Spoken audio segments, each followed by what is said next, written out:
Assalamualaikum warahmatullahi wabarakatuh. Yang terhormat Bapak Mariono selaku fasilitator ruangan 0707 Kota Bengkulu. Yang terhormat Ibu Ramahdiana selaku pengajar praktik. Perkenalkan, saya Emma Fitrianti, guru matematika SMA Negeri 9 Kota Bengkulu, CGP Angkatan 7 Provinsi Bengkulu. Kali ini saya akan melaksanakan coaching supervisi akademik terhadap rekan sejawat saya, yaitu Ibu Sukarlin, yang mana Ibu Sukarlin mengampu mata pelajaran sosiologi di SMA Negeri 9 Kota Bengkulu.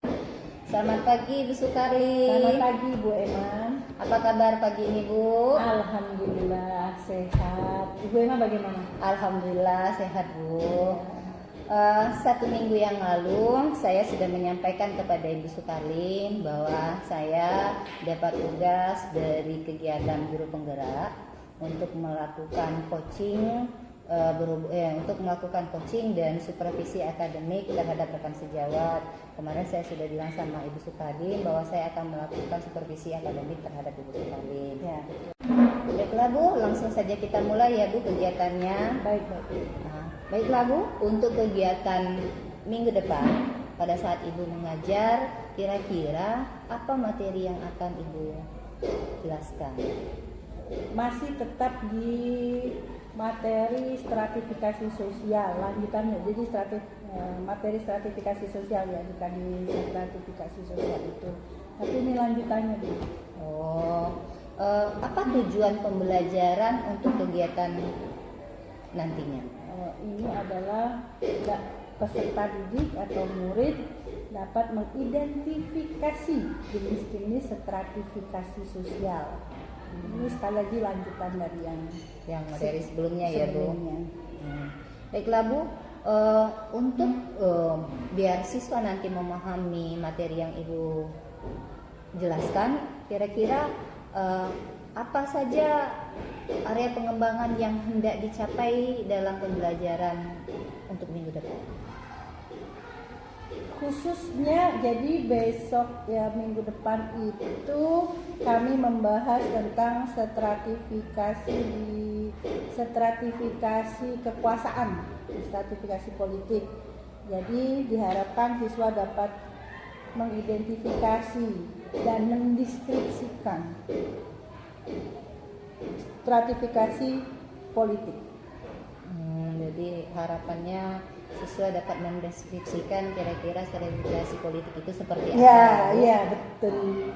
Baiklah Bu Sukarlin, dalam melaksanakan pembelajaran siswa itu dapat mengetahui bagaimana tujuan Ibu tersebut. Kira-kira strategi apa ya Bu yang sudah Ibu persiapkan? Jadi begini Bu. Kalau di sosiologi itu kekuatan utama itu kan sebetulnya adalah membaca siswa. Nah, memang buku di sekolah itu ada tersedia dan bukunya juga sudah bagus lah ya, sudah tercover kepentingan kami di sana, sudah tercover materi yang hendak kami ajar itu sudah ada di buku. Tapi kan saya juga paham kemampuan literasi anak-anak kami itu juga tidak bagus. Udahlah, begitulah kalimatnya, tidak bagus literasinya, tidak hobi baca. Nah, oleh karena itu saya tidak pernah melakukan begini, misalkan silakan baca dulu ya nak, nanti minggu depan kita bahas itu. Rasanya kalau saya melakukan itu nggak akan tercapai apa proses pembelajaran yang saya mau, nggak akan tercapai. Maka untuk itu saya mengakali, saya buat materi sendiri Bu, dari bahasa sendiri gitu, menggunakan kalimat sendiri, saya buat sendiri materinya, nanti saya kirim ke classroom. Jadi sebelum masuk ke jam pelajaran itu materi itu sudah saya kirimkan, saya buat sendiri, nanti saya kirim ke classroomnya mereka nanti membaca dulu, membuat catatan dulu, nanti baru di kelas kita bahas apakah saya nanti menggunakan media pembelajaran atau diskusi atau apa, tapi yang jelas mereka sudah menguasai materi dulu. Itu Bu. Berarti dalam untuk pemrosesan pembelajaran minggu depan, Ibu menggunakan Classroom sebagai konten pembelajaran ya Bu, awal ya Bu. Ya, ya. Selain Ibu Sukarlin mempersiapkan materi melalui Classroom, apalagi strategi yang Ibu persiapkan Bu untuk mencapai tujuan pembelajaran? Nah, begini, kalau kan dari belajar itu selain kesiapan akademik, itu kan juga kesiapan disiplin.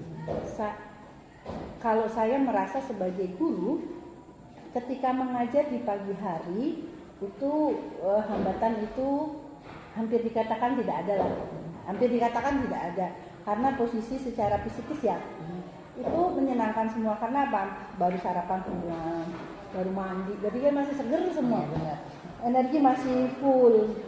Itu tanpa saya melakukan kayak semacam ice breaking atau apa, udah on the track. Tapi kalau udah siang, apalagi udah sore, ada kami tuh jam sampai dimulai jam 2:30.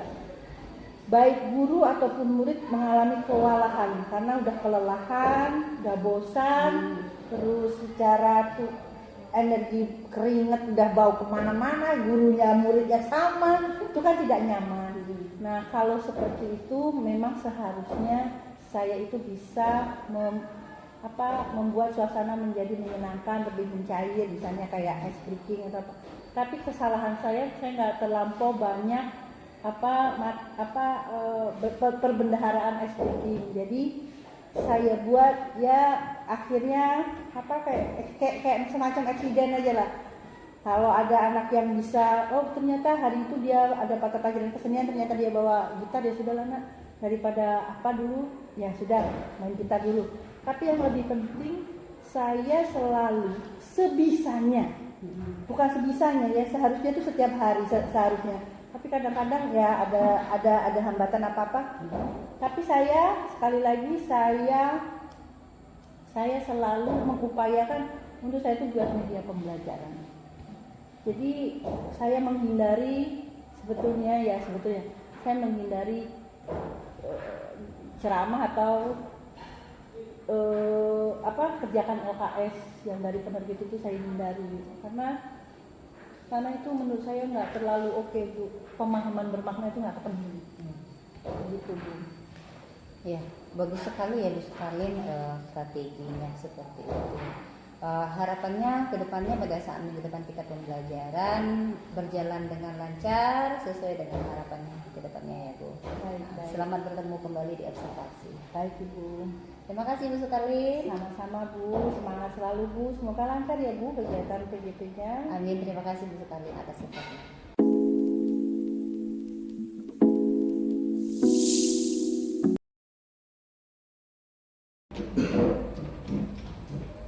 Pernah nggak Ibu tanya yang kalau lebaran itu yang disukai tidak disukai, pernah nggak sih? Pernah ya? Udah kayaknya ya. Oke, tema lebaran. Oke, apa ya?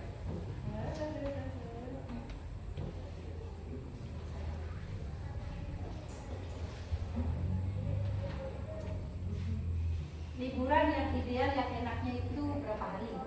Itu ya. Ya, bisa? Menurutmu berapa hari idealnya liburan yang enak? Oke. Aditya Denaswan.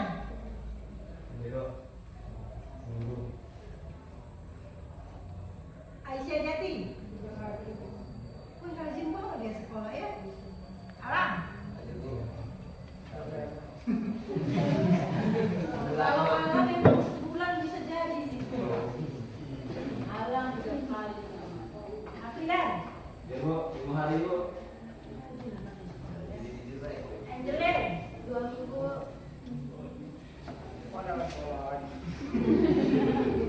Iya. Bulan Bu.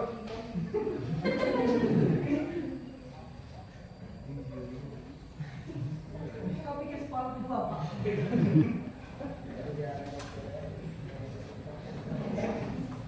Dendra. Ya Bu, 7 hari. Kita aja ya. Dinda. 2 minggu. Faisal. Satu minggu Bu. Ada juga dokter nggak Senin nggak? Ya, Oke.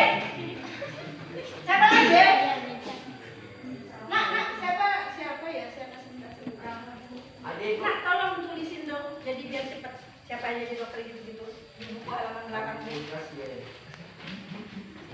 Dokter si Zaki, terus yang jadi perawatnya siapa? Perawat tuh boleh perempuan boleh laki, nggak ada yang namanya laki perempuan. Siapa yang mau jadi siapa perawatnya siapa? Siapa? Perawatnya iya boleh. Yang anak perempuannya mati kutuan. Pasien kelas kaya kan? Yang pasien kelas kere? Pasien kelas kere ini siapa?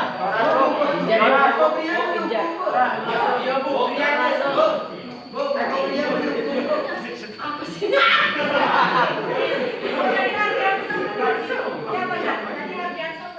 Apa tuh? Yang pasien itu aja sih Pak ada di bawah. Kalau kelas yang pasien kelas kere ini siapa?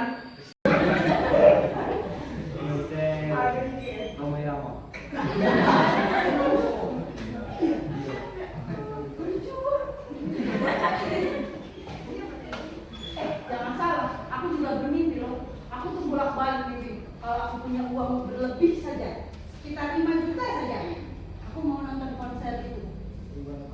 Musik klasik. Walaupun aku nggak tahu kan sok gaya. Kan musik klasik kan untuk orang-orang pintar kan. Walaupun kita nggak tahu kan sok gaya.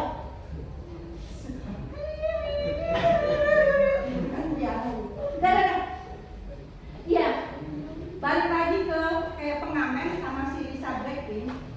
Dia juga jual suara, tapi kita kenapa membeli sampai segitunya? Karena kita punya gengsi. Andai kata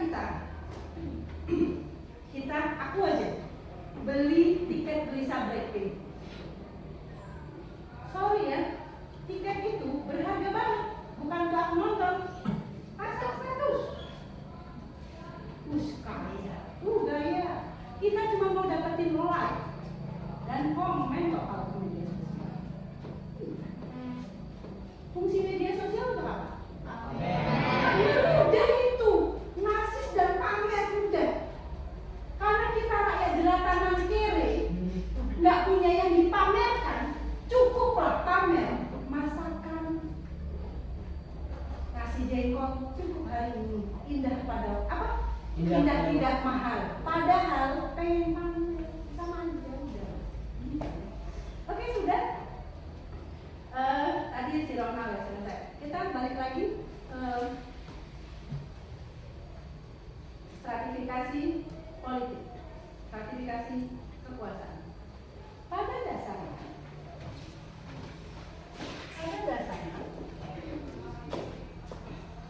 kekuasaan itu didapat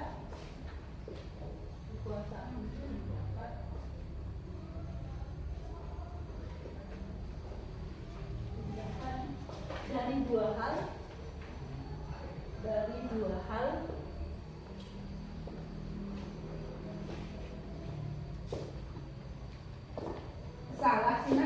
Sorry, dari ujung ke ujung itu boleh digaris terus disilang ya? Salah, sorry ya.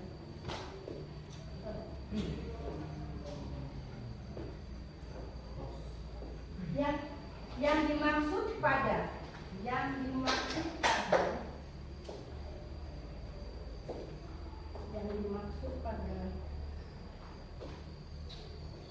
kekuasaan adalah status.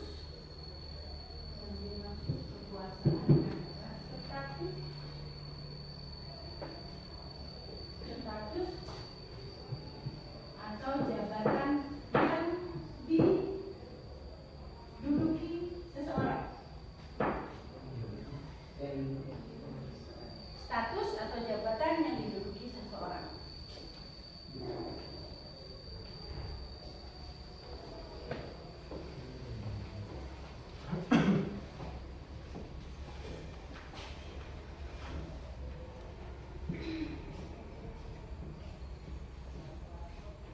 Jenis jabatan itu ada dua. Yang pertama, jenis jabatan itu ada dua. Yang pertama,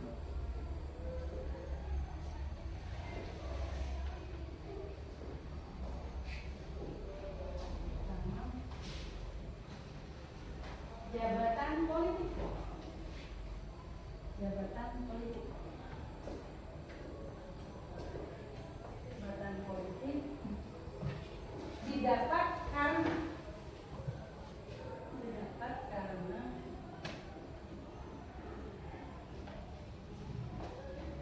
proses pemilihan. Proses pemilihan. Contoh.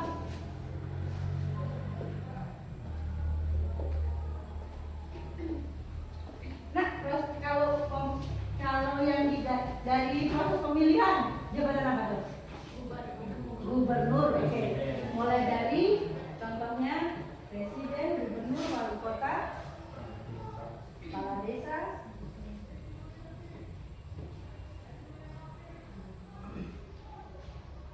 wali kota, ya, pokoknya anggota dewan itu jabatan politik.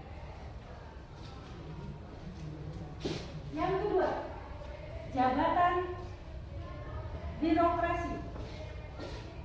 Jabatan birokrasi. Birokrasi. Birokrasi didapat karena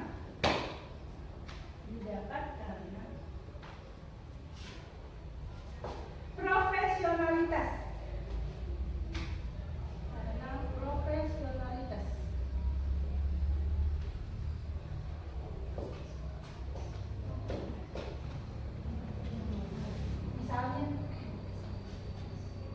Misalnya apa? Jadi dia posisi tinggi dari belakang kiri, dari belakang kiri apa? Apa? Apa? Kepala sekolah, kepala rumah sakit, kepala dinas, kepala bank.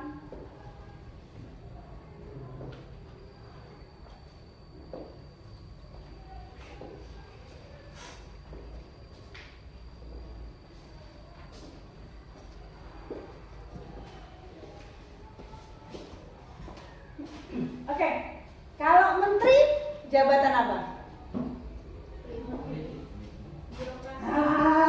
Baca kok. Birokrasi atau pemilihan? Birokrasi. Bu, tapi menteri ada partainya. Sebentar, tunggu dulu. Lain ceritanya. Masih satu lagi, satu lagi. Camat itu jabatan politik atau jabatan birokrasi? Camat. Birokrasi. Kita tidak pernah milih camat, tapi milih kepala desa mungkin kalau yang dari desa. Lurah jabatan politik atau birokrasi? Birokrasi karena tidak dipilih. Nah, sebentar. Pelan-pelan. Tadi kan jabatan apa? Politik dan birokrasi. Oke, benar.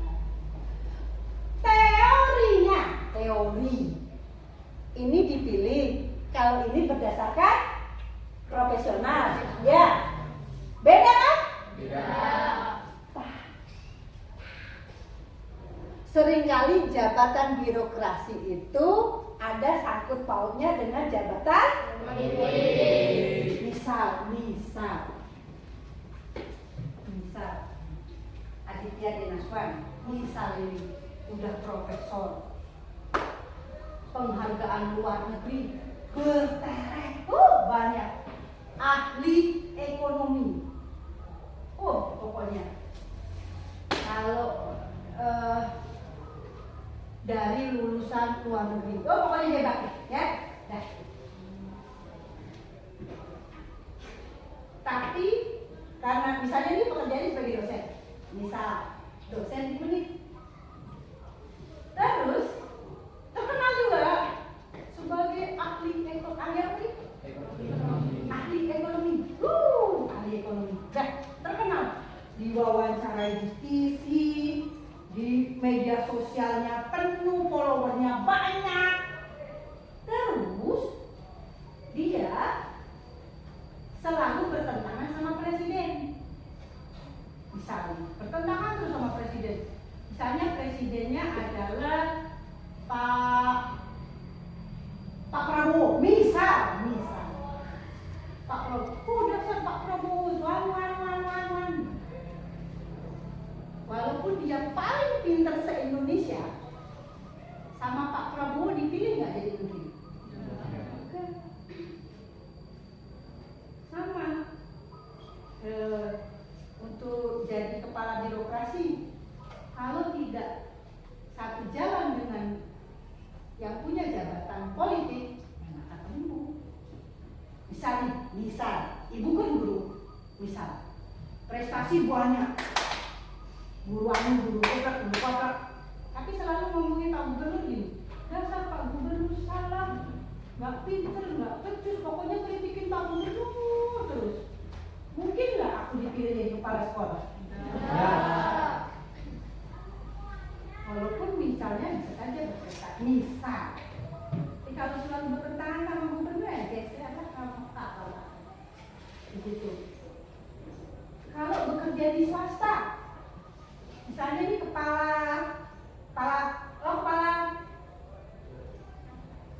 apa sih? Misalnya swasta itu apa ya? Misalnya di Honda, kepala toko atau kepala gudang, itu jabatan birokrasi atau jabatan politik? Birokrasi, karena dia berdasarkan profesional. Jabatan ini tidak selalu di pemerintahan, nah tidak. Di swasta pun, misalnya bekerja di bank swasta pun juga ada jabatan. Kan orang akan mengejar posisi yang paling tinggi. Saatnya jam 8 dimulai. It's time to begin the English lesson.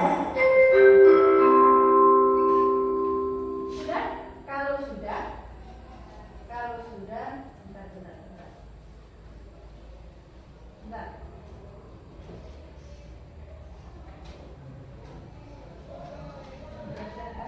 Oke, kalau sudah kita balik lagi ke klasifikasi politik tadi.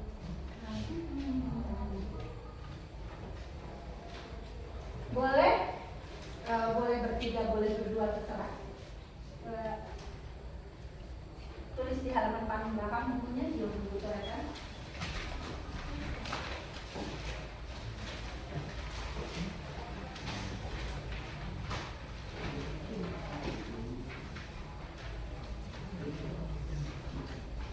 Boleh sebutkan privilege yang didapatkan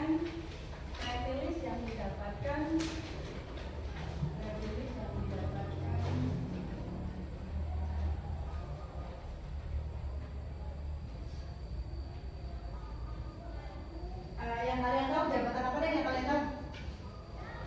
Sebutin yang jabatan supaya enak. Kalau ibu nanti yang menyebutkan kalian anyu. Yang kalian pernah dengar jabatan apa sih? Kalau saya tinggi banget. Apa? Kan kalau itu banyak. Kan sebenarnya berapa? Apa?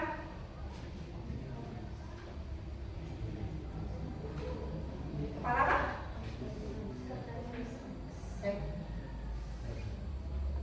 Oke, sebentar. Di sini tahu kepala desa nggak? Ayo. Oke, yaudah. Jabatan kepala desa. Yuk, silakan. Boleh bertiga, boleh berempat. Ditulis saja. Apa sih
juga kan di sini.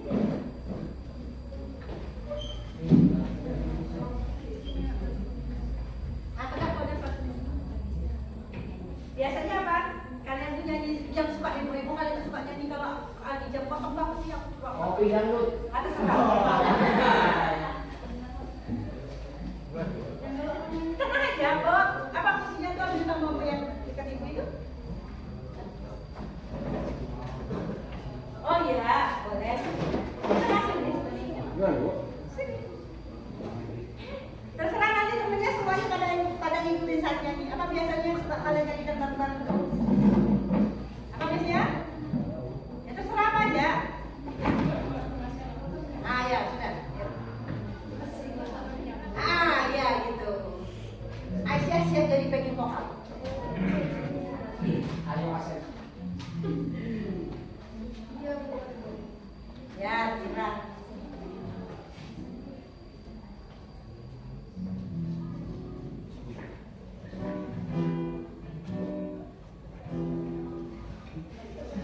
Ya apa aja yang bisa kamu aja.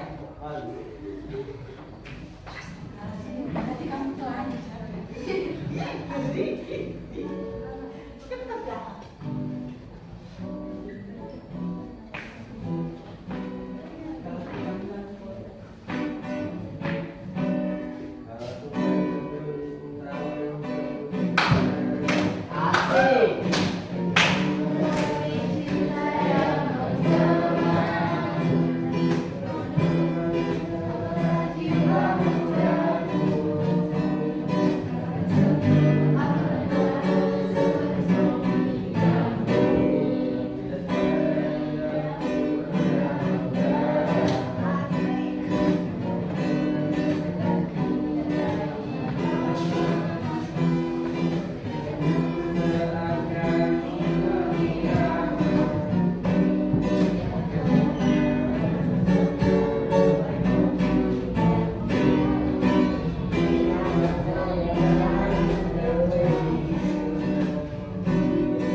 Kalian sudah pada milih belum? Ntar dulu, 2024 bulan Februari. Kalian udah 18?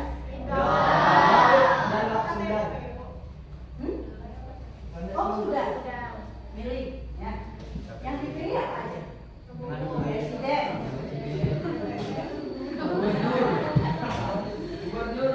Presiden, gubernur, wali kota, anggota DPRD kota, provinsi, dan pusat DPD. Ada berapa surat suara itu?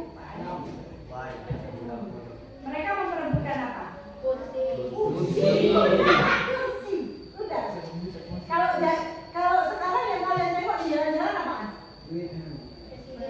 Yang di jalan-jalan itu apa? Pandunya janjinya nggak ada dia. Saya korupsi nggak ada. Tapi kalau menurut ibu, ikuti. Kalau ada yang bikin spanduk, kalau saya terpilih saya akan korupsi. Saya akan masa bodoh dengan rakyat. Ayo pilih. Paling tidak dia jujur. Anti tidak.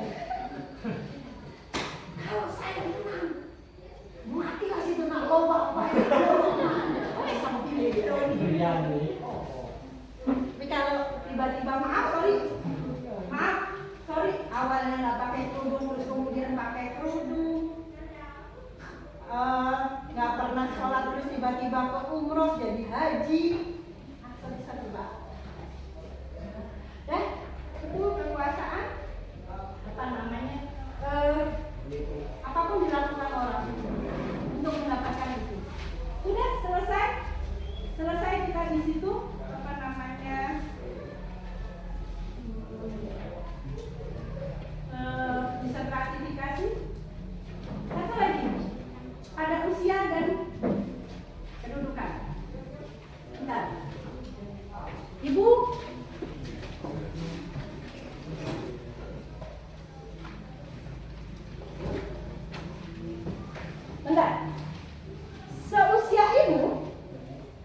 seusia ibu yang umur 40, teman-temanku itu sudah banyak yang jadi kepala sekolah.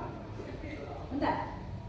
Misalnya kamu jadi kepala sekolah, terus ada guru yang umurnya 59 tahun.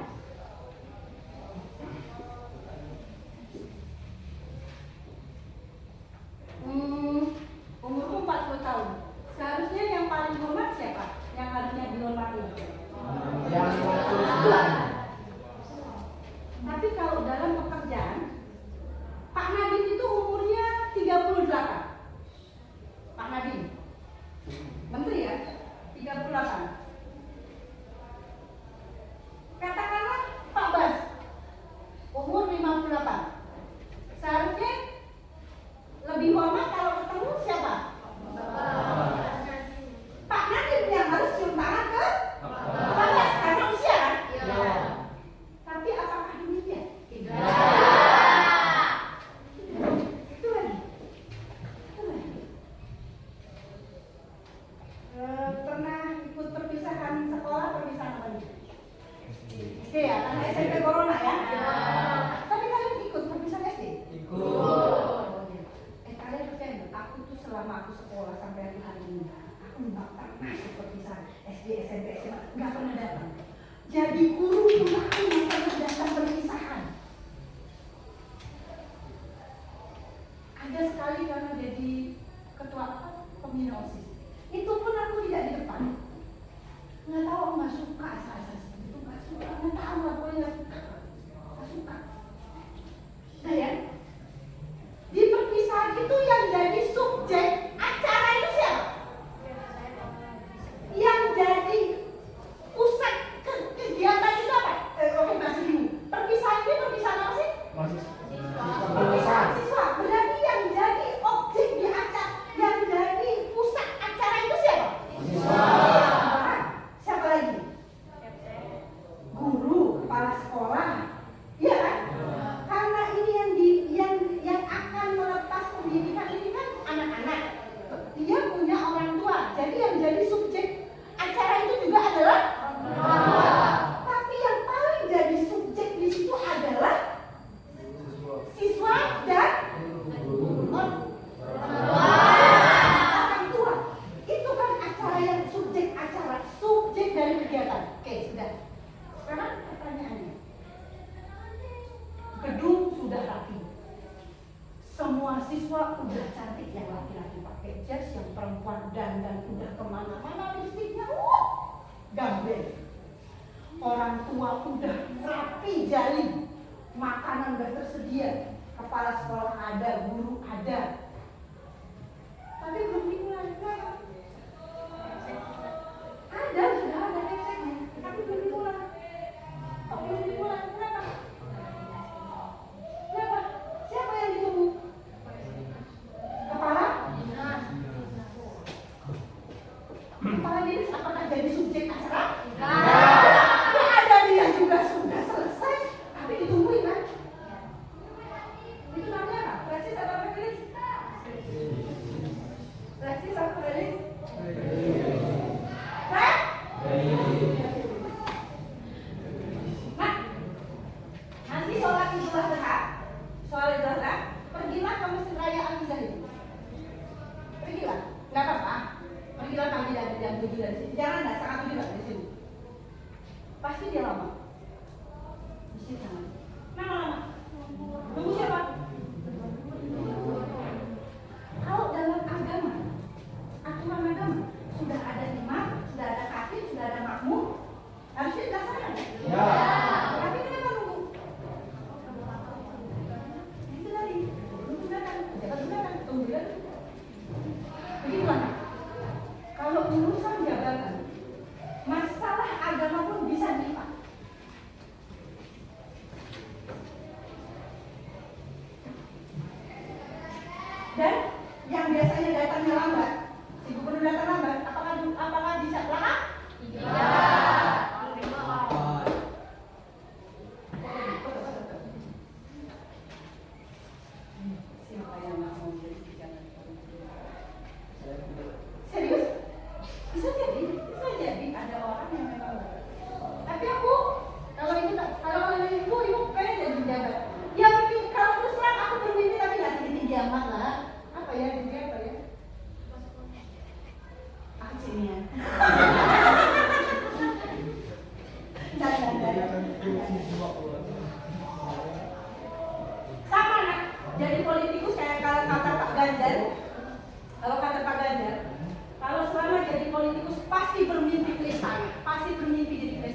beda sama semua pegawai rata-rata juga begitu.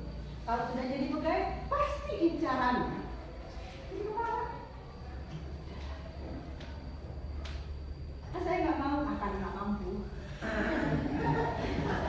Iya, kalau aku sih mau, tapi kan nggak mampu ya sudah. Aja jalan. Udah, begitu ya. Kita ke selanjutnya, ke kade selanjutnya itu kade konflik. Sebelum ke konflik kan, boleh di halaman belakangnya lagi. Milioner, seorang milioner, konglomerat, seperti Pak Haritanu Sudibyo,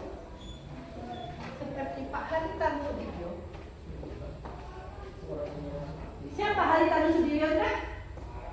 Pemilik SCTI. Haritanu Sudibyo.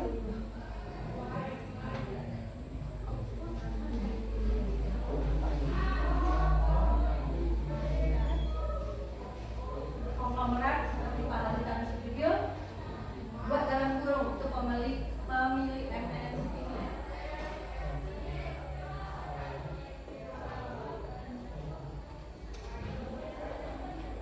Kalau diurutkan dia itu adalah 30 orang terkaya di Indonesia. 30 orang terkaya. Dan 30 orang terkaya di Indonesia. Jumlah penduduk Indonesia berapa? 200 juta, dan dia urutan ke 30 orang terkaya. Jadi kita pun bisa dibeli sama dia. Harga lu pada berapa cuma gitu doang, serius. Kekayaan orang satu kota Bengkulu ini sama dengan satu dia. Duit bapakmu dihitung semua dikumpulkan masih kurang dibandingkan duit Pak Haritanu. Oke?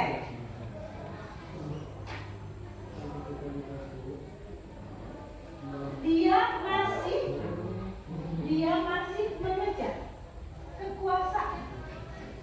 Dia masih mengejar kekuasaan dengan mendirikan Partai Perindo.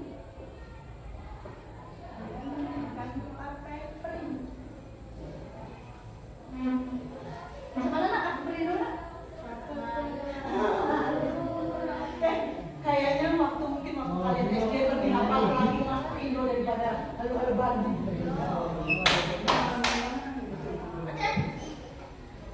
Sekarang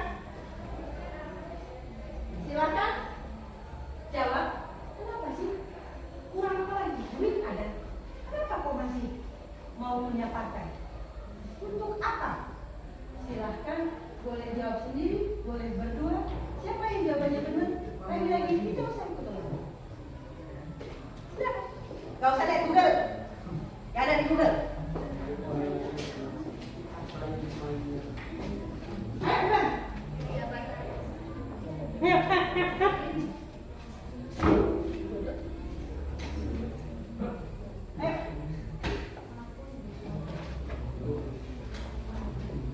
Boleh sendiri, boleh berdua. Siapa yang sudah, boleh bersama. Kalau jawabannya benar, kalau saya pulang. Ayo,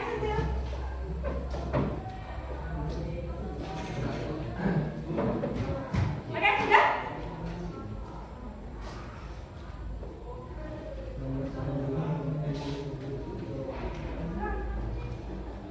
Begitu. Nah, kalau itu kita tetap lakukan nanti pada saat mau ujian begitu boleh. Atau barangkali minggu depan kita ulangan. Hari apa? Hari Selasa depan kita ulangan. Soalnya karena materi kita tinggal satu, tinggal konflik sosial sama. Nah, baik dulu. Yuk.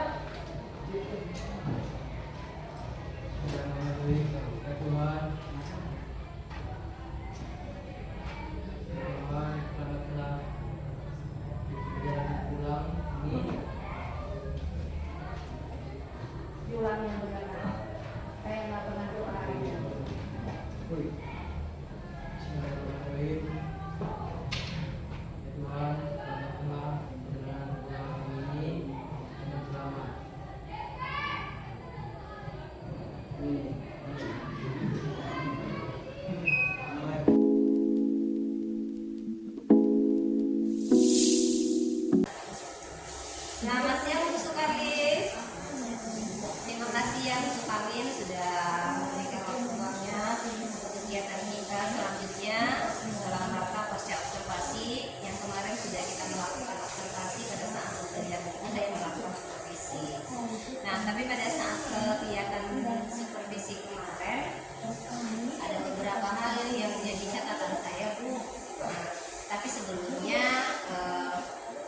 kita melakukan pasca observasi ini bukan dalam hal untuk menjudge seperti itu, hanya untuk bahan evaluasi kita saja memperbaiki proses pembelajaran.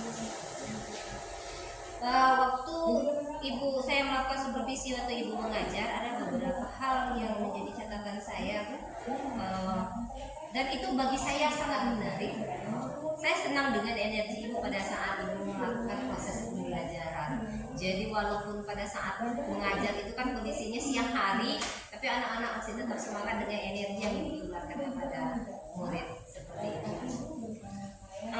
Pada saat ibu mengajar kemarin, saya lihat ada pada saat anak-anak itu pada saat awal pembelajaran ibu melakukan pembagian tugas seperti itu, seperti drama. Saya nggak salah kemarin namanya drama sosial drama kayak gitu ya. Nah, itu konsepnya menurut saya sangat membantu proses pembelajaran. Jadi mengandai-andai anak-anak seperti itu, jadi mereka bisa membayangkan seperti ini dan seperti apa. Jadi itu namanya sosiodrama. Ada di kami itu ada KD-nya itu KD kesetaraan. Materinya adalah diferensiasi sosial dan stratifikasi. Nah, yang pas asesmennya untuk karena sudah belajar tentang materi diferensiasi sosial dan stratifikasi sosial, maka supaya yang pas asesmennya itu bukan hanya mereka ulangan, tetapi mereka pemahamannya itu lebih diwujudkan dalam bentuk fiksi. Maka mereka melakukan sosiodrama. Itu memang rencananya itu nanti kan perlu latihan. Jadi